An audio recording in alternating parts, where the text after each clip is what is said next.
సమయంలో ఉపవాస ప్రార్థనలో ప్రవేశించి మనం వ్యక్తిగతంగా ప్రభు సన్నిధిలో ప్రార్థన చేయకమునుపు పరిశుద్ధమైన బైబిల్ గ్రంథంలో నుండి కొన్ని మాటలు మనం జ్ఞాపకం చేసుకుంటూ వద్దాం. రండి, దేవుని యొక్క వాక్యాన్ని చూసినట్టయితే మొదటి రాజుల గ్రంథము గత 2 వారాలు మనం ధ్యానించుకుంటూ వచ్చాం. మొదటి రాజుల గ్రంథము 21వ అధ్యాయం. మొదటి రాజుల గ్రంథము 21వ అధ్యాయము. దేవుని వాక్యాన్ని చూసినట్టయితే బైబిల్లో మొదటి రాజుల గ్రంథం 21వ అధ్యాయం 9వ వచనం చదువుదాం. ఆ తాకీదులో వ్రాయించినదేమనగా, ఉపవాస దినమున జరగవలనని మీరు చాటించి నాబోతును జనుల ఎదుట నిలవబెట్టి. సో ఇక్కడ దేవుని వాక్యాన్ని చూసినట్టయితే ఉపవాసం యొక్క అనుభవం, ఉపవాస ప్రార్థన మనం జ్ఞాపకం చేసుకుంటూ వస్తున్నాం. సో పూర్వ దినాల్లో అంటే నాటి దినాల్లో ఉపవాస ప్రార్థన ఎలా ఉంది, నేటి దినాల్లో ఉపవాస ప్రార్థన ఎలా ఉందో కొన్ని విషయాలు మనం జ్ఞాపకం చేసుకుంటూ వస్తున్నాం. నాటి దినముల్లో ఉండే ఉపవాస ప్రార్థన లాగా నేటి దినాల్లో మనం చేయొద్దు. అంటే అందరూ నాటి దినాల్లో చేసిన వారు అలా కాదు, నేటి దినాల్లో కూడా అందరూ ఎలా లేరు. కానీ నాటి దినాల్లో ఉపవాస ప్రార్థన కొందరు చేశారు. ఎలాంటి ఉపవాస ప్రార్థన అంటే, ఇక్కడ వారు చేసిన దేని కొరకు ఉపవాస ప్రార్థన చేశారు, ఎలా చేశారు అన్నది గత 2 వారాలు మనం ధ్యానించుకుంటూ వచ్చాం. ఇది 3వ వారాన్ని మనం చూస్తున్నాం. ఏంటి ఈ మాట ఏంటంటే, దేవుని వాక్యం అంటుంది వారు ఉపవాసం ఉంటుందని. నాటి దినాల్లో ఉపవాసం ఉండటానికి కారణం ఏంటంటే, చూడండి అక్కడ రాయబడుతూ వచ్చింది. ఏమనంటే మనకి ఇంకా అర్థం కావాలంటే మొదటి రాజుల గ్రంథం 21వ అధ్యాయం 5వ వచనంలో, నాబోతు రాతి దెబ్బల చేత మరణమాయనని యెజెబెలు విని, నాబోతు సజీవుడు కాడు, అతడు చనిపోయాను గనుక నువ్వు లేచి యెజ్రెయేలు వాడైన నాబోతు క్రయమునకు నీయనొల్లకపోయిన ఆ ద్రాక్ష తోటను స్వాధీనపరచుకున్నామని చెప్పాను. కాబట్టి ఇక్కడ దేవుని వాక్యాన్ని చూసినట్టయితే ఆహాబుతో చెప్పినటువంటి విధానం చూస్తున్నాం. సో నాటి దినమల్లో ఉపవాస ప్రార్థన దేనికంటే, మనిషి చావు కొరకు, మరణము కొరకు ఉపవాస ప్రార్థన. సో నాటి దినాల్లో ఉపవాస ప్రార్థన దేని కొరకు కలిగి ఉండాలంటే, ఒక మనిషి మరణము కొరకు నాటి దినాల్లో ఉపవాస ప్రార్థన కలిగి ఉండాలి. మనము మత్తయి సువార్త 4వ అధ్యాయంలో చూసినట్లయితే యేసుక్రీస్తు ప్రభువారు ఉపవాసం ఉన్నటువంటి సందర్భాన్ని మనం చూస్తున్నాం. సో ఆయన ఎందుకు ఉపవాసం ఉన్నాడంటే, మన జీవితాల్లో వెలుగుని తీసుకురావడం కొరకై, మనకి జీవాన్ని ఇవ్వటం కొరకై ఆయన ఉపవాసం ఉంటూ వచ్చాడు. సో ఈరోజు మనం గమనించాల్సినటువంటి సందర్భం, దేవుని వాక్యాన్ని చూసినట్టయితే నాటి దినాల్లో ఉపవాస ప్రార్థన, ఒక మనిషి మరణము కొరకైనటువంటి విధానంలో ఉపవాస ప్రార్థన చేశారు. ఒక మనిషి మరణము కొరకు ఉపవాస ప్రార్థన చేశారు. కానీ అసలు మనుషులు ఉపవాస ప్రార్థన దేనికి చేయాలంటే, మరణములో నుండి జీవములోనికి మానవుడు దాటించబట్టడానికి ఉపవాస ప్రార్థన చేయాలి. మరణములో నుండి జీవంలోనికి దాటించబట్టం కొరకే ఉపవాస ప్రార్థన చేయాలి. కానీ నాటి దినాల్లో ఉపవాస ప్రార్థన ఒక మనుషుడి మరణం కొరకు ఉపవాస ప్రార్థన చేశారు.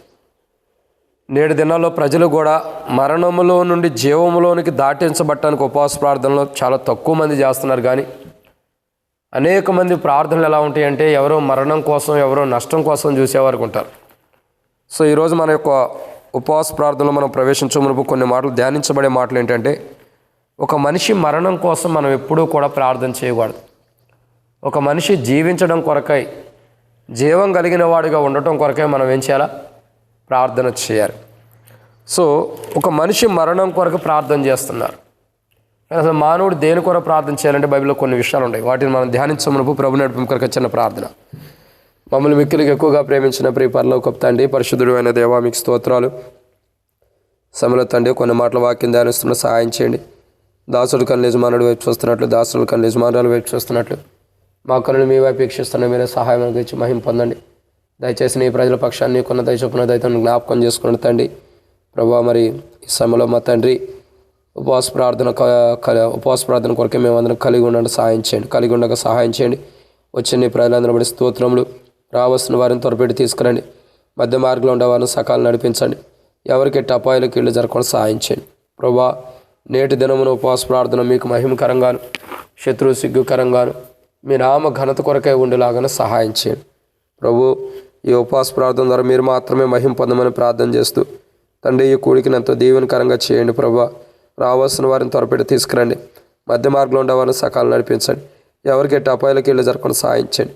ఈ ఉపవాస ప్రార్థన ద్వారా మాకును మీరు ఏం బయలుపరచదలుచుకున్నారు, మీ చిత్తమేంది, మీ ఉద్దేశాలు ఏంటో, మీ ఆలోచన ఏంటో మాకు సంతోషంగా బయలుపరిచి మహిమ పొంది, మాతో మీరు మాట్లాడి మహిమ పొంది, మన వాక్య వెలుగులో మా జీవితాలు సరిచేసి వాక్యానుసారంగా జీవించేవారుగా స్థిరపరిచి అక్కడ తీర్చమని, పరిచర్య అంతా దీవించమని యేసు ప్రభు నామములో మరి వాక్యం ధ్యానిస్తున్నాను. నేనైతే కింద కూర్చున్న వారికంటే గొప్పవాడిని కాదని ఒప్పుకుంటున్నాగా, దాసుడి కన్నా యజమానుడి వైపు చూస్తున్నట్లు, దాసుడి కన్నా యజమానురాల వైపు చూస్తున్నాడు, మా కన్నా మీ వైపు వీక్షిస్తున్నాను. మీరే సహాయం అనుగురించి మహిమ పొంది, నీ ప్రజల పక్షాన్ని నీకున్నదే చెప్పినదైతే జ్ఞాపకం చేసుకుని నాతో మాట్లాడమని యేసు ప్రభు నామములో ప్రార్థిస్తున్నాను తండ్రి, ఆమేన్. కాబట్టి ఇక్కడ దేవుని వాక్యాన్ని చూసినట్లయితే మొదటి రాజుల గ్రంథంలో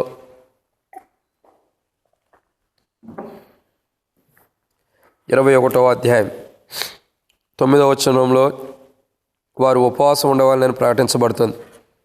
15వ వచనానికి వచ్చేసరికి వారు ఉపవాసం దేనికి ఉన్నారనేది తెలియపరచబడుతుంది. ఒక మనుషుడి మరణం కొరకు ఉపవాసం ఉండాలి. సో ఎప్పుడైతే మనం ఒక మనుషుడి యొక్క మరణం కొరకు ఉపవాసం ఉంటామో అది మేలైనదిగా ఉండదు.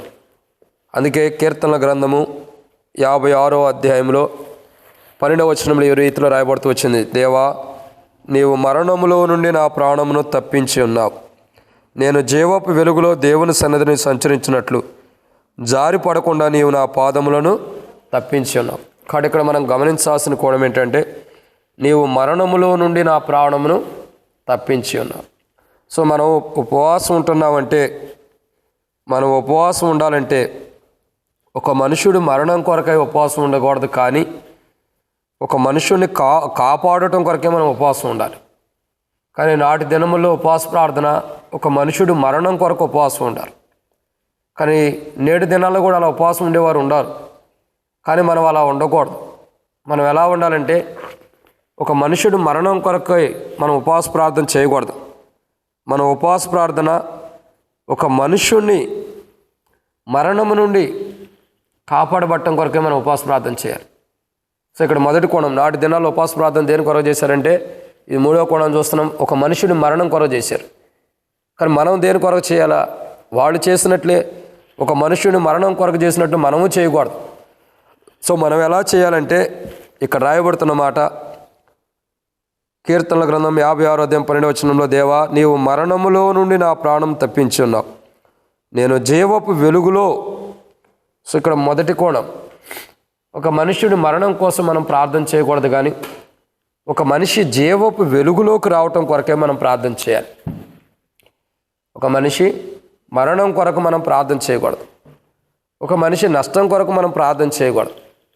ఒక మనిషి కీడు కొరకు మనం ప్రార్థన చేయకూడదు. మనం చేసే ప్రార్థన దేని కొరకు ఉండాలంటే, ఒక మనిషి జీవపు వెలుగులోనికి రావటం కొరకే మనం ప్రార్థన చేయాలి. సో నాటి దినాల్లో యెజబెలు యొక్క దినముల్లో ఉపవాస ప్రార్థన ఆచరిస్తుంది, పెడుతుంది. దేని కొరకంటే ఒక మనుషుని మరణం కొరకు. కానీ మనం చేసే ఉపవాస ప్రార్థన దేని కొరకు ఉండాలంటే, ఒక మనుషుడి మరణం కొరకు కాదు, మరణమును అందుతున్నటువంటి వాడు జీవపు వెలుగును కలిగి ఉండటం కొరకై, ఆ జీవపు వెలుగులో నడిపించబడటం కొరకై మనం ప్రార్థన చేయాలి. చాలామంది యొక్క అనుభవాలు మనం చూసినట్టయితే, ఉపవాస ప్రార్థన చేస్తాం కానీ దేని కొరకు చేస్తాం మనకు తెలీదు. మన ప్రార్థనే మందే. మనం చేసే ఉపవాస ప్రార్థన దేవునికి మహిమార్థమై, దేవుని యొక్క మహిమ కొరకు ఉండే విధానంలో మనం ఉపవాస ప్రార్థన చేయాలి. కాబట్టి గమనించాల్సిన కోణం ఏంటంటే, పూర్వ దినాల్లో ఉపవాస ప్రార్థన చేసిన వారిలో మనం చూస్తున్నాం, యెజబెలు అనుమతించినటువంటి ఉపవాస ప్రార్థన అది ఒక మనుషుని మరణం కొరకు చేయబడుతుంది.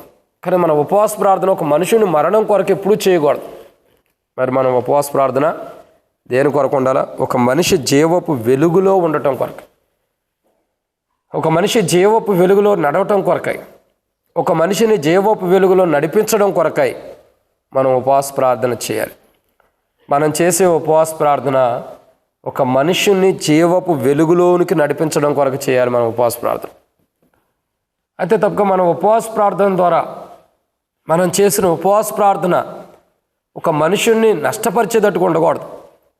మనం చేసే ఉపవాస ప్రార్థన ఒక మనిషికి కీడు తెచ్చే విధానంలో ఉండకూడదు.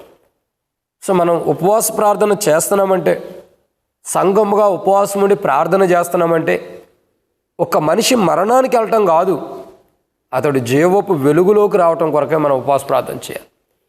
అతడు జీవపు వెలుగులో సంచరించడం కొరకై, అతడు జీవపు వెలుగులో ఉండటం కొరకై మనం ఉపవాస ప్రార్థన చేయాలి. చాలామంది ఉపవాస ప్రార్థన చేస్తారు కానీ ఆ ప్రార్థనకి అర్థం తెలియదు. ప్రార్థన చేసేవారికి కూడా ఆ ప్రార్థనకు ఒక అర్థం అన్నది కూడా తెలియదు. ఏదో ప్రార్థన చేయాలంటే చేసేస్తాం అంతవరకు. కానీ బైబిల్ అంటుంది, ఒక మనుషుని ఉపవాస ప్రార్థన, ఒక మనుషుడు చేసే ఉపవాస ప్రార్థన జీవపు వెలుగులోనికి నడిపించబట్టానికి చేయాలి. మనం ఉపవాస ప్రార్థన చేస్తున్నామంటే దేవుని యొక్క జీవపు వెలుగులో మనము, మన ఇంటివారు, మనం కూడా నడవాలి, మన ఇంటివారు కూడా నడవాలి. మనం చీకట్లో నడిచి మన ఇంటివారు వెలుగులో నడవాలనుకోవటం అది శ్రేష్టకరమైన జీవితం కాదు, అది అజ్ఞానంతో కూడింది. మనమేమో వెలుగులో ఉండం, మనం చీకట్లో ఉంటాం. మనం చేసే పనులు చీకటితో కూడినవి, మనం జీవించే జీవితం చీకటమయమైనది. కానీ మనమేమనుకుంటామంటే వెలుగులో నడవాలి మన వాళ్ళు అందరూ కూడా అనుకుంటాం. ఫస్ట్ నువ్వు నడిస్తే నీ ఇంటి వారందరూ వెలుగులో నడుస్తారు. నీవు నేను చీకట్లో నడిస్తే మన ఇంటి వారందరూ కూడా చీకట్లోనే ఉంటారు. పైగా మన ఆలోచన ఏంటంటే మనం వెలుగులో ఉన్నాం, కానీ అనేకులు వెలుగులో, జీవపు వెలుగులో నడవాలని ఆలోచన చేస్తాం. అదే పిచ్చి పొరపాటు. ఫస్ట్ మనం ఉపవాస ప్రార్థన చేసేటప్పుడు మనం జీవపు వెలుగులో ఉండాలి. ఆ జీవపు వెలుగులో మనం ఉండటం కొరకే ప్రార్థన చేసుకోవాలి. పిమ్మట మన కుటుంబీకులు కూడా జీవపు వెలుగులో రావటం కొరకే మనం ప్రార్థన చేయాలి. ఫస్ట్ మనమే జీవపు వెలుగులో లేకపోతే, క్రీస్తు యొక్క జీవముతో కూడిన వెలుగులో మనం లేనప్పుడు, ఆ జీవపు వెలుగులో మనం ఉండనప్పుడు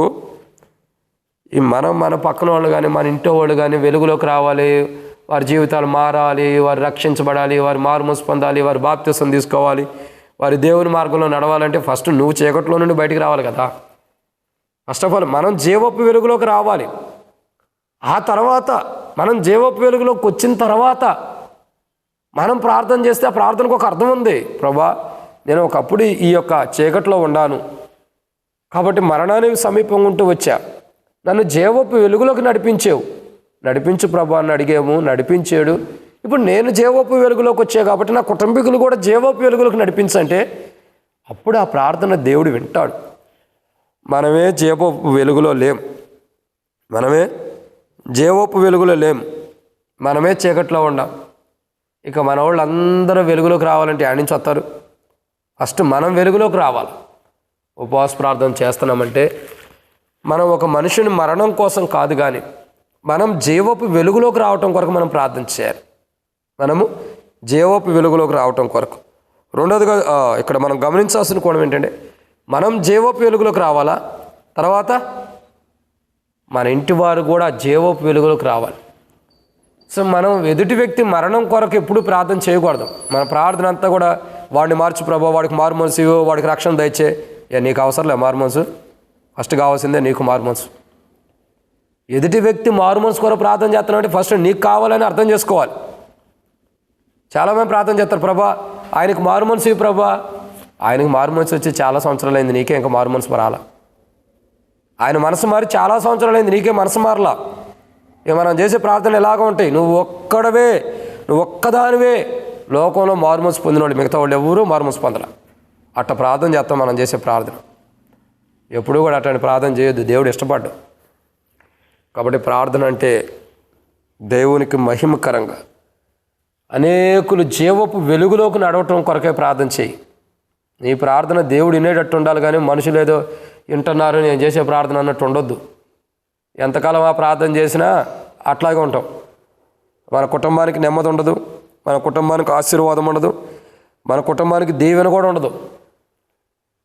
మనం ఒకరి నష్టం కొరకు, ఒకరి కీడు కొరకు మనం చేసినప్పుడు, ప్రార్థన చేసినప్పుడు మన ప్రార్థన దేవునికి మహిమకరంగా ఉండదు. కాబట్టి మనం ఉపవాస ప్రార్థన చేసేటప్పుడు ఒక వ్యక్తి మరణము కొరకు ఉపవాస ప్రార్థన చేయకూడదు. ఒక వ్యక్తి జీవపు వెలుగులోనికి నడిపించబట్టం కొరకై, చీకట్లో, పాపంలో, లోకంలో, శరీరాశిలో, నేత్రాశిలో చిక్కుపోయినవాడు దేవుని యొక్క జీవపు వెలుగులోకి రావటం కొరకే మనం ఉపవాస ప్రార్థన చేయాలి. ఇది మొదటి కోణం. రెండవ కోణాన్ని చూద్దామండి. కీర్తనల గ్రంథము 56వ అధ్యాయం. కీర్తనల గ్రంథం 56వ అధ్యాయం 12వ వచనం. నేను జీవపు వెలుగులో దేవుని సన్నిధిని సో రెండో కోణం ఏంటంటే దేవుని సన్నిధిలో ఉండటం కొరకే మనం ప్రార్థన చేయాలి.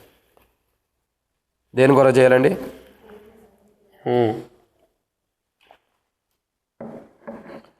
మనం ప్రార్థన చేస్తున్నామంటే ఒక వ్యక్తి మరణం కోసం కాదు. ఒక వ్యక్తి మరణం కోసం చేయకూడదు. ఒక వ్యక్తి జీవం కలిగిన వాడికి ఉండటం కొరకే మనం ప్రార్థన చేయాలి.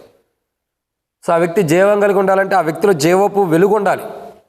రెండవదిగా ఆ వ్యక్తి దేవుని సన్నిధిలో ఉండటం కొరకే మనం ప్రార్థన చేయాలి.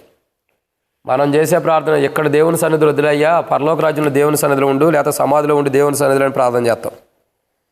చాలాసార్లు మనం చేసే ప్రార్థన అట్టాగా ఉండిద్ది. ఏడ పంపించాలనుకుంటాం? దేవుని మందిరానికి కాదు, వీడు చస్తే బాగుంటుంది అనుకుంటాం. అంటే మనం ఎక్కడ పంపించాలనుకుంటున్నాం మనిషిని? చెప్పండి, ఎక్కడ నివసిస్తే చాలు అనుకుంటున్నాం?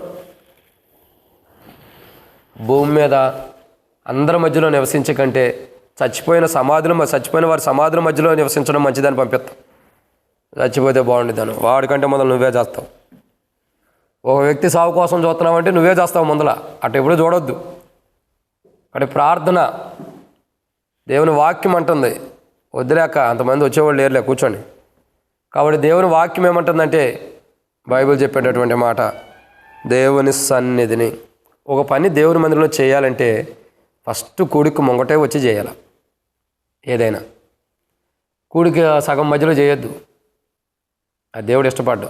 కూడికి ముందలే వచ్చి అన్ని ఏ మ్యాట్స్ చేయాలన్నా, వాటర్ పెట్టాలన్నా, సర్చ్ చేయాలన్నా కూడికి ముందలే రావాలి. వచ్చిన తర్వాత అప్పుడప్పుడు చేయొద్దు అడవుడిగా. సో ఇక్కడ రెండో కోణం ఏంటంటే దేవుని సన్నిధి. ఒక వ్యక్తి దేవుని సన్నిధిలో ఉండాలి. ఎప్పుడైతే దేవుని సన్నిధిలో ఉండేటట్టు మనం ప్రార్థన చేస్తామో అప్పుడు ఆ వ్యక్తి జీవితం మాదిరికరంగా ఉంటుంది, చక్కగా మార్పు చెందినవాడుగా ఉంటాడు. మనం గమనించాల్సిన కోణం ఏంటంటే, ఇప్పుడు ఒక వ్యక్తి జీవం కలిగి ఉంటే దేవుని యొక్క జీవపు వెలుగు కలిగి ఉంటాడు. మరణం కోసం కాకుండా జీవం కలిగి ఉంటే ఒక వ్యక్తిలో జీవపు వెలుగు ఉంటుంది. మరో కోణం చూసినట్లయితే ఆ వ్యక్తి దేవుని సన్నిధిలో ఉంటాడు. సో ఇప్పుడు ఎవరిలో అయితే జీవం కలిగిన వారు అంటే ఒక వ్యక్తి మరణం కొరకు కాకుండా ఒక వ్యక్తి జీవం కొరకు మనం ప్రార్థన చేసినప్పుడు అతనిలో జీవపు వెలుగు ఉంటుంది, అతను దేవుని సన్నిధిలో కూడా ఉంటాడు. మనం చేసే ప్రార్థనలో చాలాసార్లు ప్రార్థన చేయడం కుదిరితేనే కదలే, ఏ టైంకి ఏ ప్రార్థన చేయాలి చెప్పండి? సంఘ ప్రార్థనకి ఎలా ప్రార్థన చేయాలి? ఉపవాస ప్రార్థనకి ఎలా ప్రార్థన చేయాలి? ఎక్కడైనా కుటుంబంలో గృహ కూడికల్లో కూడికి పెట్టినప్పుడు అక్కడ ప్రార్థన ఎలా చేయాలి?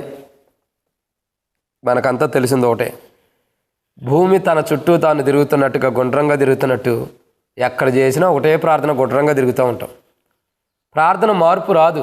అందుకే దేవుడు కూడా మనకి ఏ ఆశీర్వాదాలు ఇవ్వటానికి కూడా ఇష్టపడతల్లా, ఏ దీవెనలు ఇవ్వటానికి కూడా ఇష్టపడడం కారణం అదే. మన ప్రార్థన కూడా సరిగా ఉండదు. ఒక వ్యక్తి ప్రార్థన చేస్తుంటే ఉపవాసం ఉండి ప్రార్థన చేస్తున్నట్టు ఒక వ్యక్తి మరణం కోసం కాదు, ఒక వ్యక్తి జీవం కలిగిన వాడికి ఉండటం కొరకు ఉపవాస ప్రార్థన చేయాలి. సో ఆ జీవం కలిగిన వ్యక్తిలో జీవపు వెలుగు ఉంటుంది. సో ఎప్పుడైతే మనం ఒక వ్యక్తిలో జీవం కలిగి ఉండాలని ప్రార్థన చేస్తాం, ఆ వ్యక్తిలో జీవపు వెలుగు వచ్చింది. ప్రభు ఆ వ్యక్తిలో జీవపు వెలుగు కావాలి, అయితే అతడు జీవం కలిగిన వాడికి ఉండాలని మనం ప్రార్థన చేయాలి. రెండో విషయం, దేవుని సన్నిధిలో అతను ఉండాలి. ఒక వ్యక్తి దేవుని సన్నిధిలో ఉండటం కొరకు మనం ప్రార్థన చేయాలి. ఒక వ్యక్తి దేవుని సన్నిధిలో నివసించడం కొరకు మనం ప్రార్థన చేయాలి. మనం ప్రార్థన చేస్తున్నామంటే ఒక వ్యక్తి దేవుని సన్నిధిలో ఉండాలే తప్పగా దేవుని సన్నిధి నుండి బయటికి వెళ్ళిపోకూడదు. మూర్ఖులు వెళ్ళిపోయే వాళ్ళు ఉంటారు, వాళ్ళ గురించి మనం అసలు పట్టించుకోవద్దు. ఆనాడు యేసుప్రభు వారు వచ్చి అనేకమైన ప్రసంగాలు ఇస్తుంటే కొంతమంది ఏం చేశారు? మొహం చిన్నబుచ్చుకుని వెళ్ళిపోయారు. యేసుప్రభు ఏమైనా బాధపడ్డా? అయ్యో మీరు వెళ్ళిపోతున్నాడని కాళ్ళు పట్టుకున్నాడా? మీ కర్మ, మీరు రాసుకున్న రాత అట్టుంది, మీకు అంతే. వదిలేసాడు, వాళ్ళ కాళ్ళు పట్టుకున్నాడేంటి? పోయేవాడు పోతాడు, వచ్చేవాడు వస్తాడు ఖచ్చితంగా. ఒక ఇద్దరు పరిచయాలు శాస్త్రులు పోతున్నారు. ఎంతమంది రావట్లే ఆయన దగ్గరికి వచ్చి? ఎంతమంది ఆయన దగ్గరికి వచ్చి ఆయన కాళ్ళ మీద పడి ప్రభావం దావీదు కుమారుడు మమ్మల్ని స్వస్థపరచని అడట్లా? పోయినోళ్ళ గురించి ఆలోచన చేశాడా? వచ్చేవాళ్ళ గురించే చూశారు. అందుకే వాళ్ళ గురించి ఒక మాట ఉంది, పోయేవాళ్ళ గురించి. మృతులు తమ మృతుల్ని పాత పెట్టుకుంటారు. ఒక వ్యక్తి ప్రభు దగ్గర నుంచి రిటర్న్ వెళ్ళిపోతున్నాడంటే లేదా వెళ్ళిపోతున్నాడంటే అర్థం ఏంటి? దేవుని మందిరం నుంచి వెళ్ళిపోతున్నాడంటే మృతమైన జీవితం ఉంది కాబట్టి వెనక్కి వెళ్ళిపోతున్నాడు.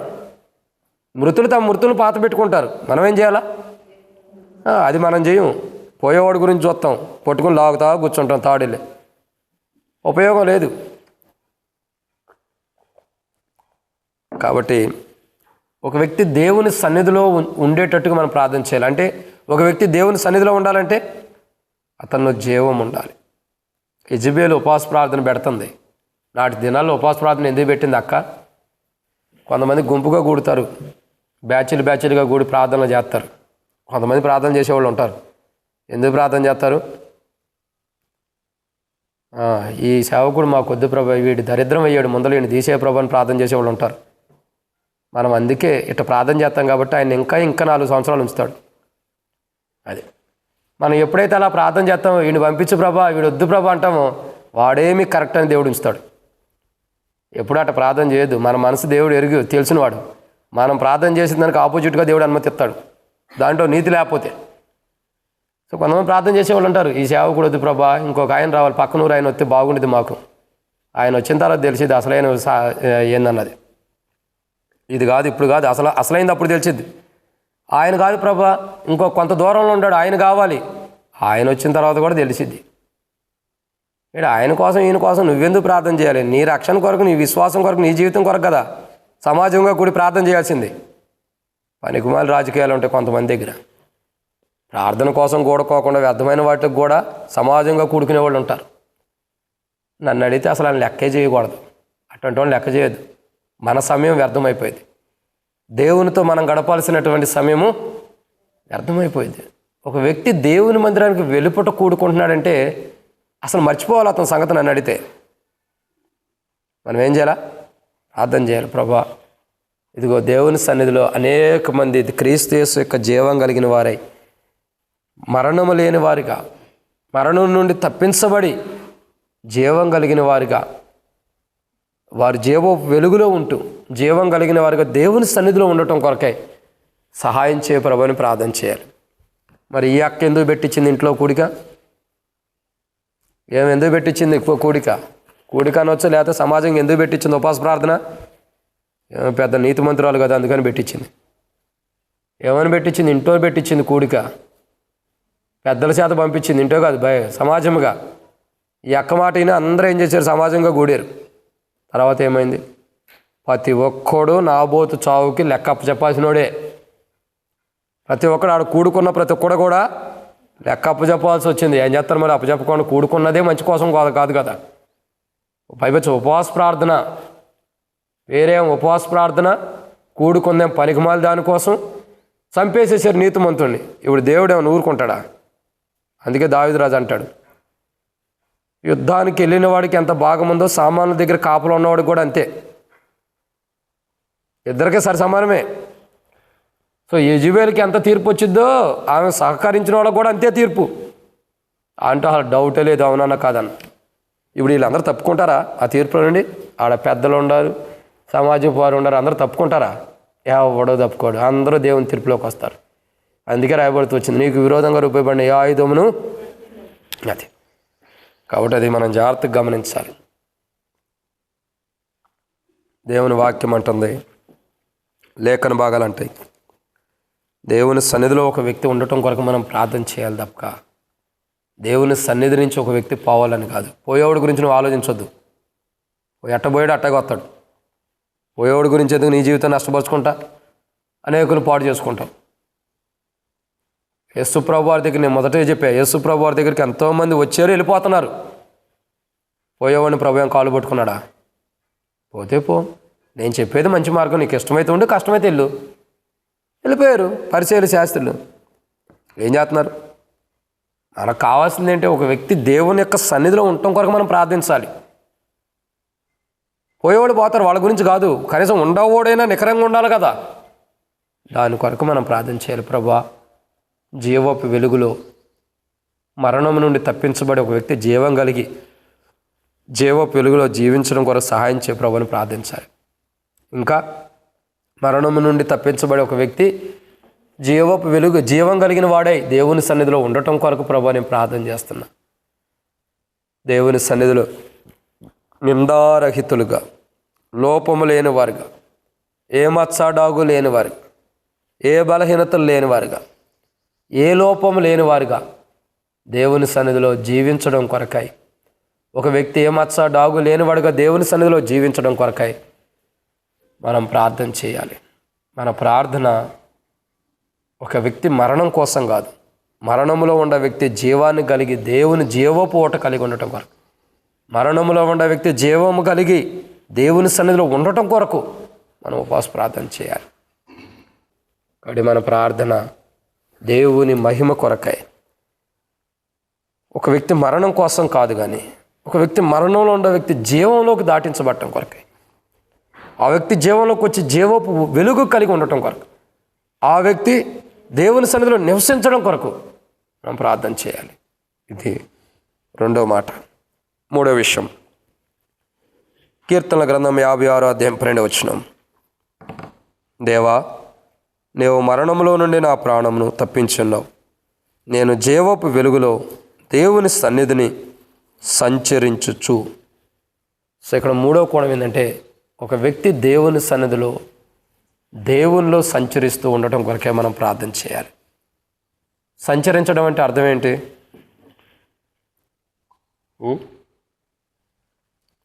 ఒక వ్యక్తి దేవుని సన్నిధిలో సంచరించడం అంటే మీకు తెలిసిన అర్థాలు ఏమైనా ఉంటే చెప్పండి.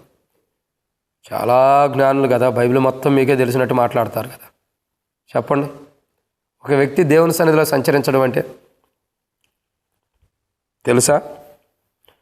తెలీదు. మాటలు చూస్తేనే కోటలు దాటిపోతాయి తెలిసినట్టుగా. కాబట్టి ఒక వ్యక్తి దేవుని సన్నిధిలో సంచరించడం అంటే అర్థం ఏంటి? బాగా తెలుసు. ఒక వ్యక్తి దేవుని సన్నిధిలో సంచరించడం అంటే దేవునిలోనే జీవించడం. అతడు ఎటు వెళ్ళినా దేవుని మాటలే, అతడు ఎటు వెళ్ళినా దేవుని వాక్యమే. అతడు ఏ సందర్భంలో ఎక్కడ తిరిగినా, ఎలా ఉండా, ఏం చేస్తున్నా సమస్తం దేవునిలో ఉండట్టే. ఆ మాటలో చెప్పాలంటే దేవునిలో ఉంటూ జీవించేవాడని అర్థం, దేవునిలోనే. కాబట్టి మన జీవితం ఎలా ఉండాలంటే దేవునిలోనే సంచరించేటట్టు ఉండాలి. ఒక వ్యక్తి మరణం కోసం ప్రార్థన చేయకూడదు, కానీ మరణంలో నుండి ఒక వ్యక్తి జీవంలోనికి దాటించబడటం కొరకు ప్రార్థన చేయాలి. సో ఎవరైతే ఒక వ్యక్తి మరణంలో నుండి జీవంలోకి దాటించబడతాడో ఆ వ్యక్తిలో జీవపు ఓట వెలుగుంటుంది. ఆ వ్యక్తి దేవుని సన్నిధిలో ఉండేవాడుగా ఉంటాడు. 3, ఆ వ్యక్తి దేవుని సన్నిధిలో సంచరించేవాడుగా, అంటే దేవుని లోపలే సంచారం చేసేవాడుగా ఉంటాడు. దేవుని లోపలే సంచారం చేసేవాడుగా అంటే దేవునిలోనే తిరుగుతూ ఉంటాడు. ఒక మాటలో చెప్పాలంటే దేవునిలోనే తిరుగుతాడు, కానీ దేవునికి వెలుపడ తిరగడని అర్థం. సో దేవునిలో సంచారం చేయటం అంటే దేవుని సన్నిధిలో సంచారం చేయటం అంటే దేవుని లోపటే ఉండడని అర్థం. ఇప్పుడు మీకు అర్థమయ్యే రీతిలో చెబుతా చూడండి. ఇప్పుడు ఇది దేవుని మందిరం. ఈ మందిరం యొక్క ప్రాకారాలు కొన్ని ఉన్నాయి, గేట్ అని, సైడ్ వాల్స్ అని అవి ఉన్నాయి. సో మనం ఒక వ్యక్తి ఇప్పుడు ఈ మందిరం లోపల ఉన్నాడు అనుకోండి, ఇతడు మందిరంలో ఉన్నాడంటావా బయట ఉన్నాడంటావా? ఇప్పుడు సపోజ్ ఎవరో ఒకరు మీకు ఫోన్ చేస్తారు. ఫోన్ చేసినప్పుడు నువ్వు ఎక్కడ ఉండవు అంటే మందిరంలో ఉండా అంటావు. మందిరం బయట ఉంటే ఏమంటావు? మందిరం దగ్గర ఉండాలని అంటావు. మందిరంలో ఉంటే మందిరంలో ఉండాలని అంటావు. బాగా అర్థం చేసుకోండి నేను చెప్పే మాట ప్రియులా. ఒక వ్యక్తి నీకు ఫోన్ చేసినప్పుడు మందిరానికి బయట ఉంటేనో ఇదిగో మందిరం దగ్గరలో ఉండాలని అంటావు. అదే మందిరంలో ఉన్నప్పుడు ఫోన్ చేస్తే నేను మందిరంలో ఉండాలని అంటావు. రెండింటికి వ్యత్యాసం ఉందా లేదా? అంటే ఇక్కడ అర్థం ఏంటి? దేవుని సన్నిధిలో సంచారం చేసేవారు ఎవరంటే దేవుని మందిరంలో ఉండట్టుగా దేవునిలో ఉండమని అర్థం. ఇక నేను మందిరం బయట ఉండాను, మందిరం దగ్గర ఉండానంటే అర్థం ఏంటి? అక్కడ లోపల లేవు, బయట ఉండవని అర్థం. నేను మందిరంలో ఉండాను అంటే లోపల ఉండవని అర్థం. నేను మందిరం దగ్గర ఉండానంటే బయట ఉండవని అర్థం. ఇప్పుడు అర్థమవుతుందా? దేవుని సన్నిధిలో సంచారం చేయటం అంటే దేవుని లోపట ఉండటం, దేవునిలో ఉండి జీవించుతూ ఉంటాం, దేవునిలో ఉంటూ ఈ లోకయాత్ర ముగించుకుంటూ వెళ్తాం, దేవునిలోనే ఉంటాం. ఇక దేవునికి బయట లేదు. మందిరం బయట, మందిరం లోపట అన్న మాట ఉండిద్ది. సో లోపట ఏముంది? మందిరం దేవుని సన్నిధి ఉంది, మందిరం బయట లోకం ఉంది. సో అదే మనం గమనించాల్సిన కోణం ఏంటంటే, ఒక విషయం మనం జాగ్రత్తగా అర్థం చేసుకుంటే మందిరం లోపట అన్నట్లుగా దేవుని లోపట సంచారం చేయాలి. మనం దేవునికి వెలుపట ఉండకూడదు, దేవుని సన్నిధికి వెలుపట మనం ఎప్పుడూ జీవించకూడదు. ఒక వ్యక్తి మరణము కాకుండా మరణములో నుండి ఒక వ్యక్తి మరణం కొరకు మనం ఉపవాస ప్రార్థన చేయకూడదు. ఎందుకంటే నాటి దినముల్లో యెజబెలు అనుమతించిన ఉపవాస ప్రార్థన ఒక వ్యక్తి మరణం కొరకు చేశారు. నేడు దినాల్లో కూడా కొంతమంది మరణాల కోసం చేసేవాళ్ళు ఉంటారు. వాడు సావాలి ప్రభు, వాడు నష్టమైపోవాలి, వాడు కీడు రావాలి, నా ఇంటి పక్కనోడు, నా పక్కనోడు, వాడు ఇట్ట అని. ఎంతకాలం వాడు కొరకు ప్రార్థన చేస్తావు? నీకు రోగాలు ఎక్కువ అవుతాయి, నీకు అనారోగ్యం వచ్చే తప్పక వాడు బాగానే ఉంటాడు, నీ కళ్ళ ముందు బాగానే తిరుగుతాడు. అందుకే ఒకటి మరణం కొరకు ఎప్పుడూ చేయకూడదు ప్రార్థన. దేని కొరకు చేయాలా? ఒక వ్యక్తి మరణం నుండి జీవంలోనికి దాటించబట్టం కొరకు ఉపవాస ప్రార్థన చేస్తే అప్పుడు మనం కూడా ఆరోగ్యంగా ఉంటాం. అతనికి జీవపు వెలుగు అనుగ్రహించబడింది. అతడు దేవుని సన్నిధిలో ఉంటాడు. తర్వాత అతడు ఏం చేస్తాడు? దేవుని సన్నిధిలో సంచరించేవాడు ఉంటాడు. అది ఇంపార్టెంట్. దేవుని సన్నిధిలో సంచారం చేయాలంటే దేవుని లోపటే తిరుగుతూ ఉండాలి. దేవునికి వెలుపట వెళ్ళిపోకూడదు. అప్పుడప్పుడు మన వాళ్ళు విజిటింగ్ చేసి వస్తారు. ఏం చేస్తారు? విజిటింగ్ చేస్తారు. విజిటింగ్ అంటే అర్థం ఏంటి తెలుసా? విజిటింగ్ అంటే ఏంటి? పెద్దగా చెప్పండి అమ్మా. విజిటింగ్ అంటే అర్థం ఏంటి తెలుసా?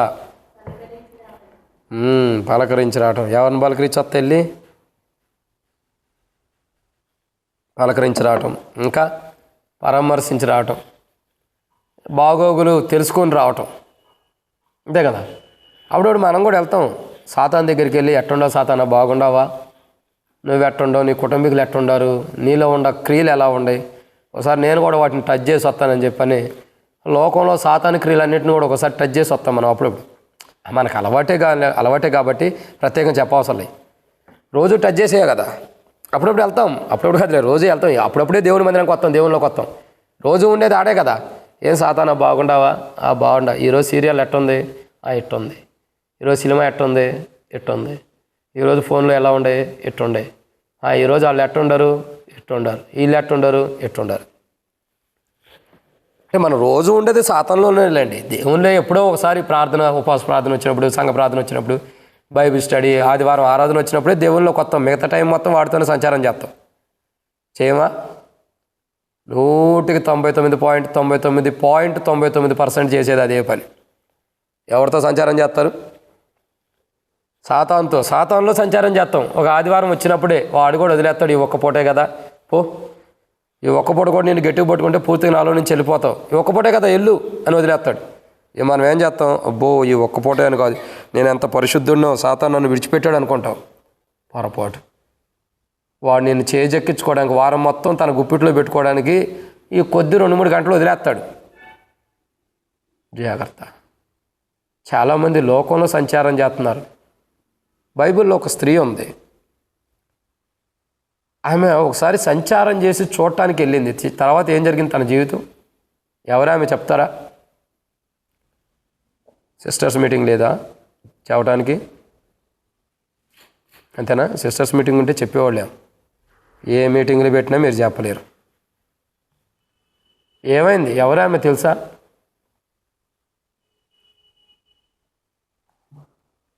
ఎవరామె? బైబిల్ జ్ఞానులు కదా, తెలియదా మీకు? సరే నేనే చెప్పేస్తానండి. మళ్ళీ అడిగితే సిస్టర్స్ మీటింగ్ లేదు కదా బ్రదర్, అందుకే మాకు తెలియదు. ఉండా ఏం తెలియదు, లేకపోయినా తెలీదు. ఉండా చెప్పినవే నేర్చుకోవట్లేదు కదా, ఇంకా అయ్యేవి నేర్చుకుంటారులే. సో బైబిల్లో స్త్రీ ఉంది.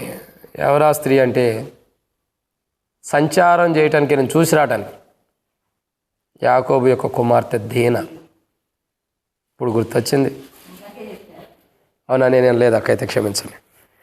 కాబట్టి దీనా వెళ్ళింది. అక్క 12 మంది అన్నదమ్ముళ్ళు ఉన్నారు. అందరిని వదిలిపెట్టి అసలు ఆ లోకం ఎలా ఉందో, ఊరు ఎలా ఉందో చూసేద్దామని వెళ్ళింది.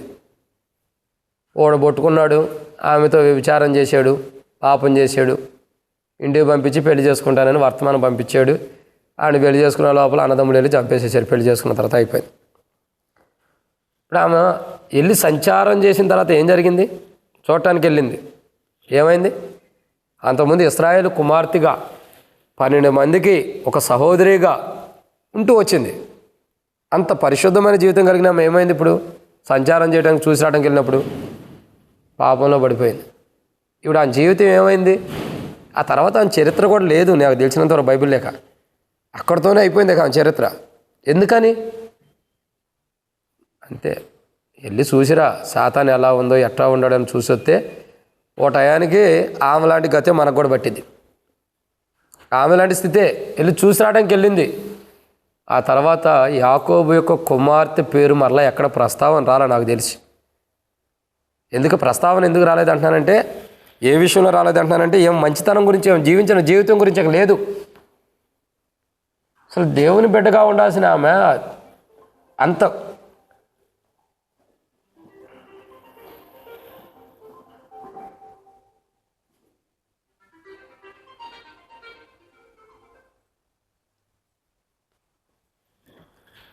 అంత గొప్పగా మంచి జీవితం కలిగి ఉండామె ఎందుకు ఇలా నష్టపోయింది? అదేగా ఆమె జీవితం.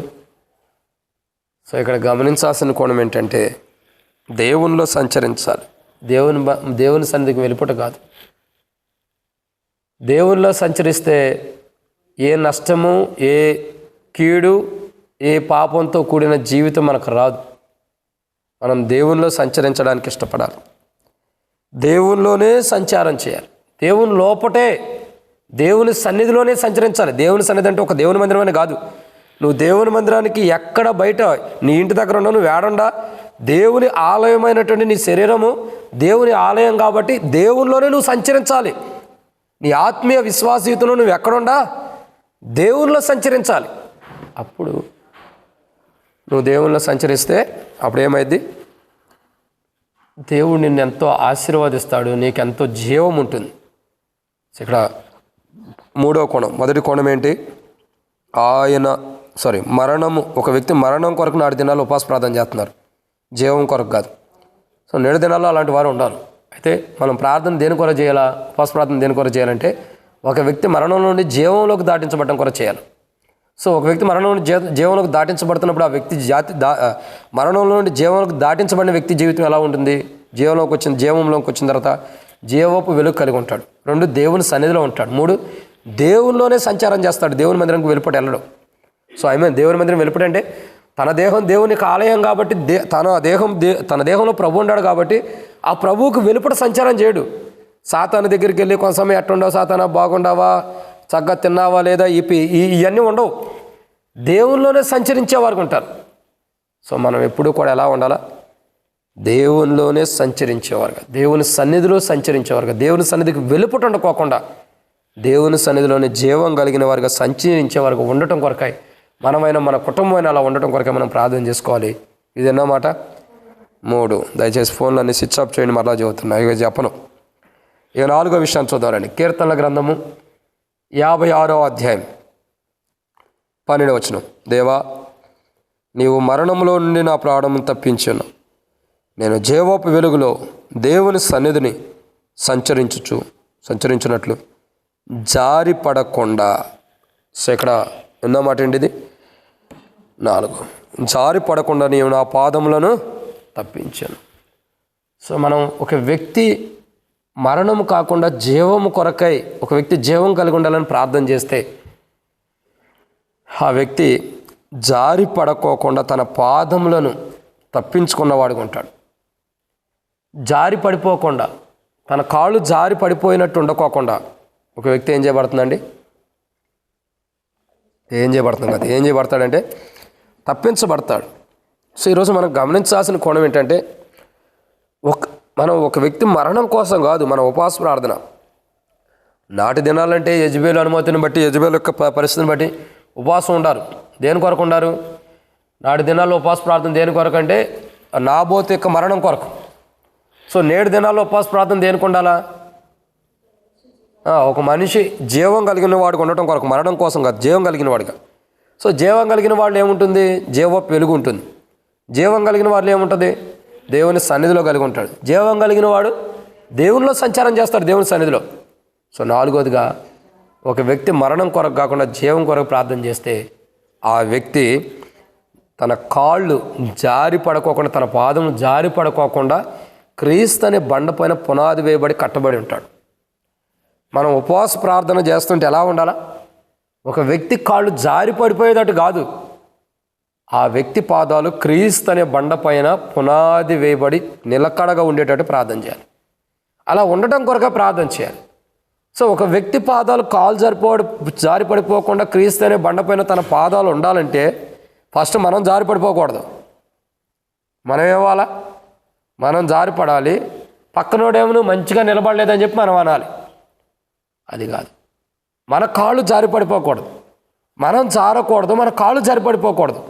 సో మనం క్రీస్తు అనే బండ పైన పునాది వేయబడి కట్టబడినప్పుడు మనం జారిపోకుండా ఉంటాము. అప్పుడు మనం చేసిన ఉపవాస ప్రార్థన కూడా ఎదుటి వ్యక్తి మరణం కొరకు కాకుండా జీవం కొరకు మనం ప్రార్థన చేస్తాం కాబట్టి ఆ వ్యక్తి కూడా కాలు జారిపడిపోకుండా క్రీస్తు అనే బండ పైన పునాది వేయబడి కట్టబడి ఉంటాడు. మన ఉపవాస ప్రార్థన దేని కొరకు? క్రీస్తు అనే బండ పైన పునాది వేయబడి కట్టబట్టడానికి ఉండాలి. ఎక్కడ? క్రీస్తు అనే బండ పైన పునాది వేయబడి కట్టబట్టడానికి ఉండాలి మన ఉపవాస ప్రార్థన. సో మనమే కట్టబడకపోతే, మనమే క్రీస్తు అనే బండ పైన పునాది వేయబడి కాలు సరిపడిపోకుండా కరెక్ట్గా కట్టబడి ఉండకపోతే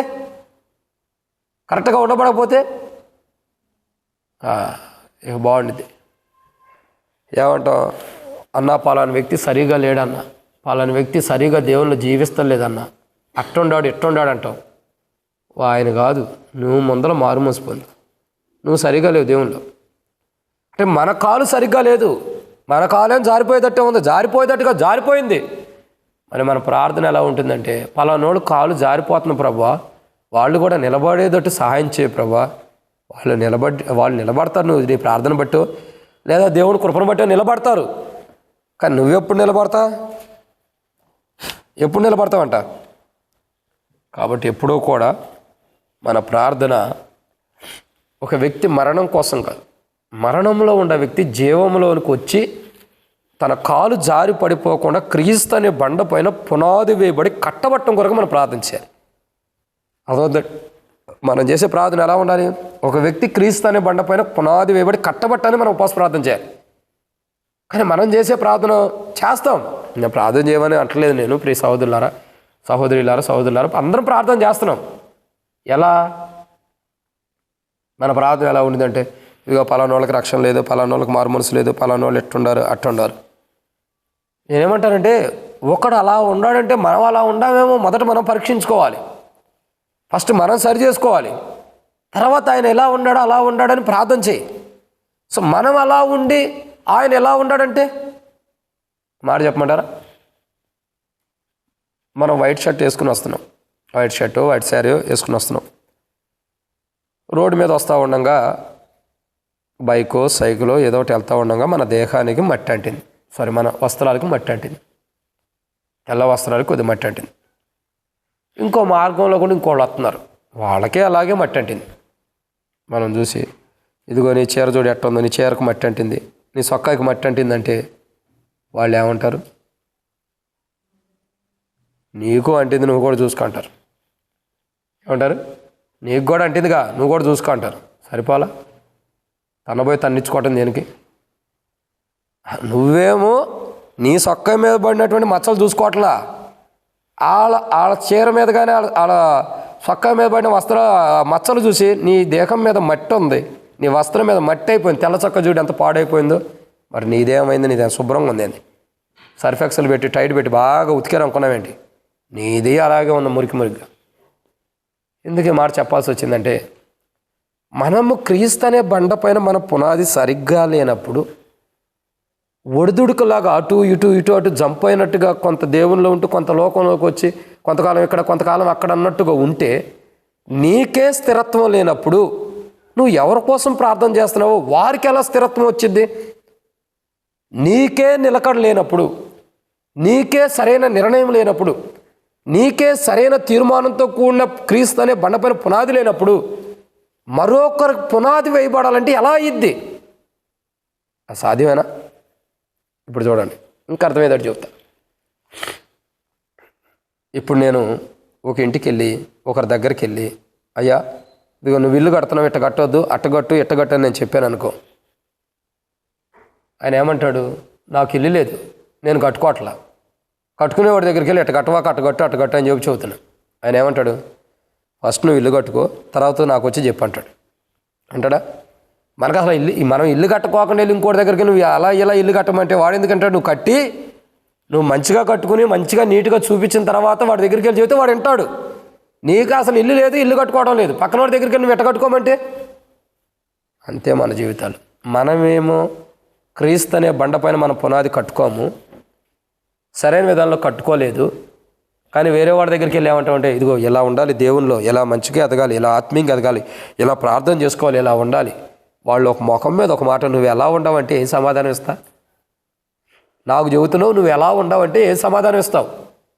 ఏం ఉండదు. తెల్ల ముఖం వేసుకుని ఇంటికి తిరిగి రావటం తప్పకేం లేదు. మళ్ళీ వాళ్ళ ఇంటి వైపు వెళ్ళాం మళ్ళీ. సో మనం మొదట ఏం చేయాలంటే, మన పునాది క్రీస్తు అనే బండపైన స్థిరంగా ఉండాలి.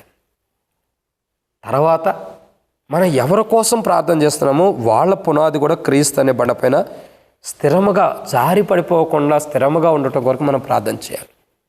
మన ఉపవాస ప్రార్థన ఒక వ్యక్తి మరణం కోసం కాదు, కానీ ఒక వ్యక్తిని జీవంలోకి నడిపించడం కొరకు. మనం చేసిన ఉపవాస ప్రార్థన ద్వారా ఒక వ్యక్తి జీవంలోనికి వస్తే ఆ వ్యక్తి జీవపు వెలుగు కలిగి ఉంటాడు. ఆ వ్యక్తి దేవుని సన్నిధిలో ఉంటాడు. ఆ వ్యక్తి దేవుని సన్నిధిలో సంచారం చేసేవాడుగా ఉంటాడు. ఆ వ్యక్తి కాళ్ళు జారి పడిపోకుండా క్రీస్తు అనే బండపైన పునాది వేయబడి ఉంటాయి. సో అలా స్థిరపడటం కొరకాయి, అలా ఉండటం కొరకాయి మనం ప్రార్థన చేయాలి. ఇది 4వ మాట. 5వ విషయం, కీర్తనల గ్రంథం 56వ అధ్యాయం 12వ వచనం. కీర్తనల గ్రంథము 56వ అధ్యాయం 12వ వచనం. దేవా, నీవు మరణములో నుండి నా ప్రాణమును తప్పించి ఉన్నావు. సో మన ప్రార్థన ఒక వ్యక్తి మరణం కోసం కాదు. నాటి దినాల్లో ఉపవాస ప్రార్థన యెజబెలు చేపిస్తుంది. దేని కొరకు? నాబోతు యొక్క మరణం కొరకు. ఎవరి మరణం కొరకండి? నాబోతు యొక్క మరణం కొరకు ఉపవాస ప్రార్థన చేపిస్తూ వచ్చింది. కానీ మనం ఉపవాస ప్రార్థన దేని చేయాలా? ఒక వ్యక్తి మరణం కోసం కాదు. మరి దేనికోసం చేయాలా? ఒక వ్యక్తి మరణం నుండి తన ప్రాణం తప్పించబడటం కొరకు ప్రార్థించాలి. ఒక వ్యక్తి మరణం నుండి తప్పించబడి జీవం కలిగిన వాడికి వస్తున్నాడంటే ఒక వ్యక్తి మరణం నుండి తన ప్రాణం తప్పించబడిందని అర్థం. యేసు ప్రభువారు ఈ లోకానికి వచ్చి కలువరి శిలువలో ప్రాణం పెట్టి చనిపోయి తిరిగి లేచింది దేని కొరకు? మరణంలో ఉండే వారిని జీవపు వెలుగులోకి నడిపించడం కొరకే కదా. మరణంలో నుండి జీవంలోనికి దాటించడం కొరకే కదా యేసు ప్రభు ఈ లోకానికి వచ్చింది. మరి అలాంటప్పుడు మన ప్రార్థన ఎలా ఉండాలి చెప్పండి? మన ప్రార్థన ఎలా ఉండాలి? చాలా జాగ్రత్తగా ఉండాలి. ఇక్కడ మనం ప్రార్థన చేసేటప్పుడు మన ఉపవాస ప్రార్థన ఉంటున్నామంటే, సరే ఉంటున్నాం కదా, ఉపవాస ప్రార్థన మనం చేస్తున్నామంటే మనం ఎలా ఉండాలా? ఒక వ్యక్తి మరణంలో నుండి తన ప్రాణం తప్పించబడి జీవంలోకి వచ్చేటట్టు మనం ప్రార్థన చేయాలి. అదే యేసు ప్రభువారు కూడా చెబుతాడు. ఎక్కడ చెబుతున్నాడు యేసు ప్రభువారు? మరణంలో నుండి జీవం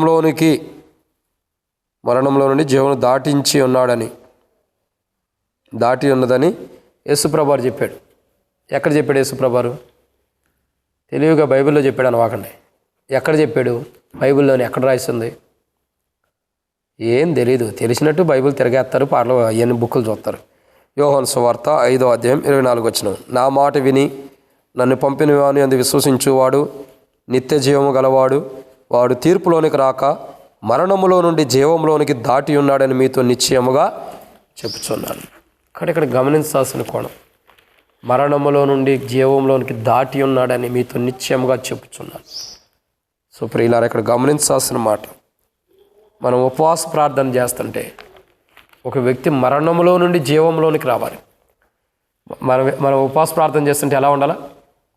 ఒక వ్యక్తి మరణంలో నుండి జీవంలోనికి రావాలి తప్పక మరణంలో ఉండకూడదు. అక్కడ అలా మన జీవితం వాళ్ళకి కొద్ది వాటర్ అట్టుకుంటూ చూడమ్మా. అక్కడ దేవుని వాక్యాన్ని చూసినట్టయితే ఒక వ్యక్తి మరణంలో నుండి జీవంలోనికి రావాలి, మరణంలో ఉండకూడదు. మనం ఉపవాస ప్రార్థన ఎలా ఉండాలా? ఉపవాస ప్రార్థన చేస్తున్నామంటే ఒక వ్యక్తి ప్రాణం మరణంలో నుండి తప్పించబడాలి మనం చేసే ఉపవాస ప్రార్థన. అంతేగాని మన ప్రార్థన బట్టి ఒక వ్యక్తికి మరణం రాకూడదు, నష్టం రాకూడదు. ఒక వ్యక్తి ప్రాణమునకు నష్టం రాకూడదు, మరణం రాకూడదు. మనం ఉపవాస ప్రార్థన చేస్తున్నామంటే ఒక వ్యక్తి మరణంలో నుండి జీవంలోనికి వెళ్ళేటట్టు, తన ప్రాణం మరణంలో నుండి తప్పించబడేటట్టు మనం ప్రార్థన చేయాలి. ఒక్కోసారి మన ప్రార్థనే వాళ్ళకు ఉరిగా కూడా మారిద్ది తెలుసా. ఒక్కోసారి మనం చేసే ప్రార్థనే మన వారికి ఉరిగా కూడా మారిద్ది. ఒకసారి మనం చేసే ప్రార్థన అలాగే ఉంటుంది. ఆ ప్రార్థన మన ఇంటి వారికి మన వారికి కూడా ఉరిలాగానే మారిద్ది. అదే దావీదురాజు అంటాడు, నేను ఉపవాసం ఉండి ప్రార్థించగా అది నాకు నిందగా మారిపోయింది అంటున్నాడు. నిందగా ఏమైంది? మారిపోతుంది. అని మనం చేసిన ప్రార్థనే మనకు నిందలాగా మారిపోతుంది, ఉరిలాగా వచ్చేస్తుంది.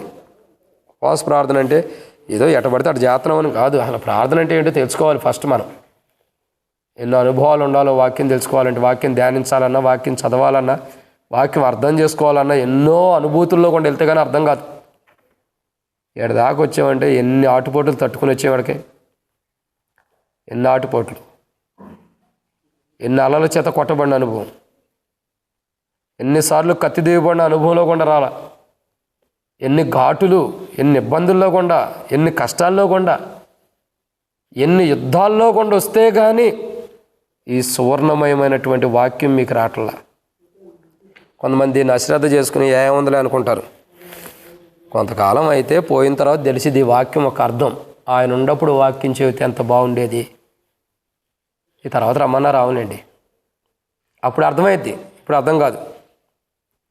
యేసుప్రభు అన్నాడు, సమయం ఉన్నప్పుడే, బుడ్డు ఉన్నప్పుడు ఏం చేయాలా? ఇల్లు చక్కబెట్టుకోవాలి. వెళ్తురు ఉన్నప్పుడే. వెళ్తురు పోయిన తర్వాత చక్కబెట్టాలంటే గుడ్డోడు కలిపి కొట్టుకుంటే గుంటలో పడ్డట్టు ఉంటుంది. జాగ్రత్త. ప్రార్థన చేస్తున్నామంటే నేర్చుకో. ఎప్పటికైనా ఎంతో వయసు వచ్చింది, ఎంతో అనుభవాలు ఉంది. కొంతమంది ప్రార్థన చేస్తారు, ఇక ఆ పేరు కాదు, ఆ ప్రార్థన చెప్పకూడదు. ప్రార్థన చేస్తే యేసు ప్రభు వచ్చి ఆరాధన చేయాలి, అట్ట చేస్తారు ప్రార్థన. ప్రార్థన కూడా నేర్చుకోవాలి. ఎట్ట ప్రార్థన చేస్తున్నాం, అసలు మనం చేసే ప్రార్థన 10 మంది వింటారు, అది కూడా మనకు ఒక అర్థం ఉండాలి. అక్కడ ఈరోజు మన ప్రార్థన అంటే ఆషామాషితో కూడింది కాదు. నువ్వెవరు అంటే ఈ లోకంలో నుంచి దేవుణ్ణి నేర్పరచుకున్నాడు. లోకంలో ఎంతోమంది మోసము, పాపము, శరీరాంతరంగా అనేకమైన వ్యర్థమైన వాటితో చచ్చిపోయారు ఉన్నారు లోకంలో. కానీ నిన్ను అలా చేయలే దేవుడు. నీ జీవితం ఏంటి, నీ బ్రతుకేంటి, నువ్వు ఎలాంటి జీవితాన్ని జీవించావు, ఎలాంటి ప్రవర్తన కలిగి ఉండవు, ఎలాంటి స్థితిలో నుండి నువ్వు వచ్చావో దేవుడు తెలుసు. అయినా దేవుడు అవన్నీ గుర్తు తెచ్చుకోవట్లా. ఏం చేస్తున్నాడు? నువ్వు సువర్ణ వలె ఉండాలన్నదే దేవుని ప్రణాళిక. నీ ప్రార్థన దేవుడు వినేటట్టు ఉండాలన్నదే దేవుని ఉద్దేశం. దేవుని ఆలోచన అంతా కూడా వీళ్ళు ప్రార్థన చేస్తే నేను విన్నా అన్న ఉద్దేశం కాదు. వారి ప్రార్థన కూడా నేను వినాలి అనే కోణంలో దేవుడు ఉంటాడు. కానీ మన ప్రార్థన ఏంటంటే ఆయన వినటానికి కూడా ఇష్టపడనట్టుగా చేస్తాం. కానీ మన ఆలోచన ఎలా ఉండేదంటే దేవుడు నా ప్రార్థన విన్నాడు, దేవుడు నా ప్రార్థన వినేసాడు అనుకుంటాం. అది ఎప్పుడు కూడా అలా అనుకోవద్దు. ఎప్పుడు కూడా అలాంటి స్వభావం కలిగి ఉండొద్దు. ప్రియులారా, మనం అసలు ప్రార్థన ఎలా చేయాలో కూడా నేర్చుకోవాలి. వ్యర్థమైన వాటి గురించి నువ్వు ప్రార్థన చేయొద్దు. వాక్యం ఏం చెప్పారో ఆ వాక్యపు వెలుగులోనే నువ్వు ప్రార్థన చేయి. అప్పుడు నువ్వు ప్రార్థనాపరుడివి, ప్రార్థనాపరురాలివి. ఆ వాక్యం అంతా పక్కన పెట్టేస్తావు, ఏదేదో ప్రార్థన చేస్తావు. అసలు కొంతమంది ఉంటారు, ఏం తిట్టాలనుకున్నారో అది ప్రార్థనలు అనేసి వెళ్ళిపోతారు. అందుకే ఒకసారి మేము కూడా అట్టా ప్రార్థన చేస్తాం, తెలిసి రావాలని. మనం ప్రార్థన చేస్తేనేమో అమ్మో సేవకుడు ఇట్ట ప్రార్థన చేశారంటారు. మరి నువ్వు చేసిన ప్రార్థన ఏంటి? పవిత్రమైనదా? నువ్వు చేసిన ప్రార్థనే నీకు వినబడే, నీకు అర్థమయ్యేటట్టు ప్రార్థన చేసావు అంతే. రిటను నువ్వు చేసిన ప్రార్థనే కదా, ఇంకా పక్కన ఎవరో చేసింది కాదు. నువ్వు చేసిన ప్రార్థనే మా ఎదలోకి రావడం ద్వారా దాన్ని రిపీట్ చేస్తే నీకు అసహ్యం అనిపిస్తుంది. అంటే నీ ప్రార్థన చేసింది దేవుని దృష్టిలో అసహ్యం అని నీకు అర్థమైంది. సో ఎప్పుడైనా ప్రార్థన ఎలా ఉండాలంటే ఎవరినో కొట్టినట్టు, ఎవరినో తిట్టినట్టు కాదు, బతిమాలుకున్నట్టుగా, గోజాడినట్టుగా, వినయముతో, మక్కువతో, ఇంట్రెస్ట్తో ప్రభు ప్రార్థన వినాలన్నటువంటి ఇంకా ప్రార్థన చేస్తారు చాలామంది. నేను దీనున్నై ప్రార్థన చేస్తున్నాను, చాలా దీనున్నై తగ్గించుకుంటున్నానని. ఏం తగ్గింపు ఉంది నీలో? ఒకళ్ళు ఒక మాట అంటే తగ్గించుకుంటావా? ఏం తగ్గింపు ఉంది? ప్రార్థనలైనా నేను తగ్గించుకుంటున్నాను ప్రభువా. తెలుసు ఆయనకి ఎంత తగ్గించుకుంటాం, ఎంత తగ్గించుకోం. ప్రార్థన చేస్తున్నామంటే నిన్న ఒక సేవకుడు ఒక మాట చెప్పాడు, మహిమ్దాస్, మనం ఒక మాట అన్నామంటే అది శాశ్వతమని అర్థం. ఏమన్నాడు? మనం ఒక మాట అన్నామంటే అది శాశ్వతం అంట. కాబట్టి చాలా జాగ్రత్తగా నడవాలి మనం అని చెబుతూ వచ్చాడు. ఎందుకు చెప్పాడంటే, నేను ఒక సంఘటన చెబుతూ వచ్చా, ఓ సిచ్యువేషన్ గురించి, ఓ సంఘటన గురించి ఒక విషయంలో మాట్లాడుతూ వస్తే ఒక అంకుల్ చెబుతున్నాడు. ఆయన కూడా మీకు అందరూ తెలిసిరండి. ఆయన చెబుతున్నాడు, మనం ఒక మాట అన్నామంటే అది శాశ్వతం. అంటే అర్థం ఏంటి? అది తప్పిపోతుందని కాదు, ఆ మాట శాశ్వతమైంది. వినేవాళ్ళు అశాశ్వతమైన మనసుతో విన్నా, వినేవాళ్ళకి ఆ మనసు శాశ్వతమైనదిగా లేకపోయినా, దేవుడు నీ నోటి నుండి పలికిచ్చిన ప్రతి మాట శాశ్వతమైంది. ఎంత గొప్ప ఆలోచన చెప్పండి. కాబట్టి మనం ఏంటంటే, అసలు అవన్నీ మంచి మాటలు మనకి ఎందుకు తెలుస్తాయి చెప్పండి? మంచి మాటలు మనకి ఎందుకు అర్థమవుతాయి? అక్క అన్న తిట్టుకున్నాడు, ఈ అన్న కొట్టుకున్నాడు తెలుసా, ఈ అస్సలు క్షుణ్ణంగా అర్థమవుతాయి. దానిమ్మ పండు కానీ చక్కగా దాన్ని కోసి ఒక్కొక్క విత్తనం తీసినట్టుగా క్షుణ్ణంగా అర్థమవుతాయి పనికి మళ్ళీ విషయాలన్నీ. దైవికమైన మాటలంటే అర్థమే కాదు. పనికి మళ్ళీ చెప్పమానండి, దానిమ్మ పళ్ళు వలిసినట్టుగా తెస్తారు. ఒక్కొక్క గింజ ఒక్కొక్క విత్తనం కూడా పోకుండా తెస్తారు. ఎంత జాగ్రత్తగా తెస్తారు. మానవుడు పనికిమాలిన విషయాలు అలా ఉంటున్నాడు, కానీ దైవికమైన విషయంలో చాలా జాగ్రత్తగా లేడు. గుర్తుపెట్టుకోండి, మనం చేసే ప్రార్థన శాశ్వతమైంది.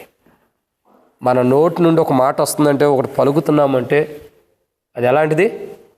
శాశ్వతమైంది. కాబట్టి నువ్వు ప్రార్థన చేసే ప్రార్థన ఏదో చేస్తున్నావు వెళ్ళిపోతున్నాను కాదు, చేసేసావు దులిపేసేసుకున్నావు వెళ్ళిపోతున్నావు అని కాదు. ఆ ప్రార్థన ఎలా ఉండాలా? శాశ్వతమైందని గుర్తెరగలను. నువ్వు చేసే ప్రార్థన శాశ్వతమైంది. అదే శాశ్వతమైందంటే అది ఒకరోజు మేలుకరంగా ఉండిద్ది, అదే తీర్పుకరంగా కూడా ఉండిద్ది. ఏం చేసామో, అందుకే బైబిల్ అంటుంది, ఏం విత్తుతున్నావో అదే కొత్త చక్కగా. అంటే శాశ్వతమైన మన మాట లోకంలో ఉండేవాళ్ళు శాశ్వతమైనవి కావు. వాళ్ళు ఏమంటారు చెప్పండి? కొంతమంది ఉంటారు సంఘంలో కూడా, నేను చూస్తా. ఇప్పుడు ఒక మాట మాట్లాడతారు, అన్న ఇంతకుముందు నువ్వు ఇలా అన్నావు కదంటే, నేను ఎక్కడన్నా లేలే, నేను అసలు అట్లా అన్నాను, నేను అట్లా అబద్ధం ఆడిన అంటారు. చాలామందిని చూసాం, ఇక్కడ కూడా కొంతమందిని చూసాం, బయట కూడా చూస్తాం. అబద్ధం ఆడతారు, మేము ఆడలేదని నేను ఎందుకు ఆడాను అబద్ధం అంటాం. నువ్వు అబద్ధం ఆడింది శాశ్వతమే, నేను అబద్ధం ఆడలేదన్నది కూడా శాశ్వతమే.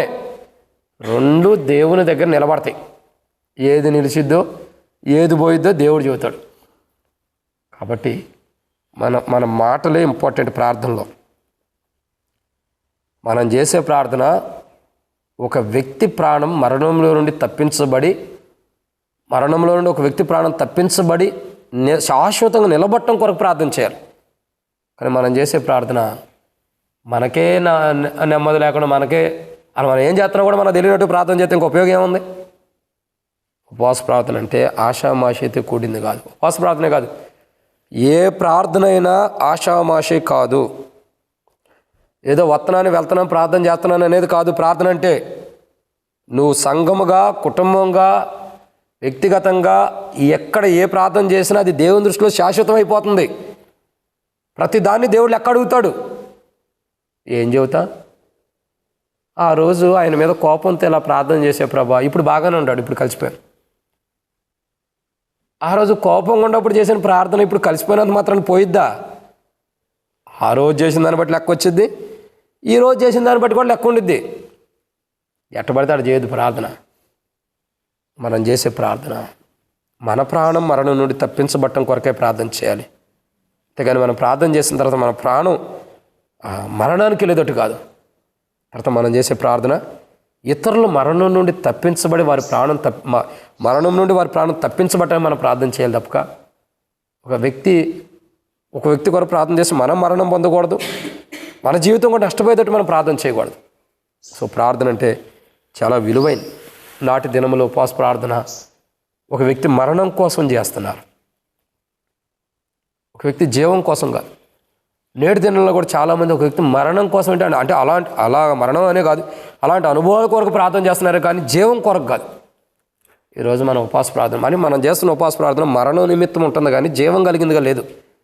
సో ఈరోజు మన ఉపవాస ప్రార్థన ఎలా ఉండాలా? జీవం కలిగిందిగా ఉండాలి.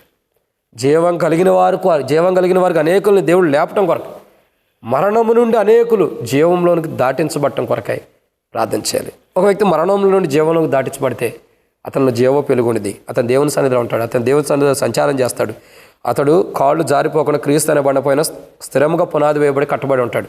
5, అతడు ఎలా ఉంటాడు? మరణములో నుండి తన ప్రాణం కాపాడబడింది ఉంటుంది. సో మన ప్రార్థన ఒక వ్యక్తి మరణం కోసం కాదు, ఒక వ్యక్తి జీవం కొరకు చేయాలి.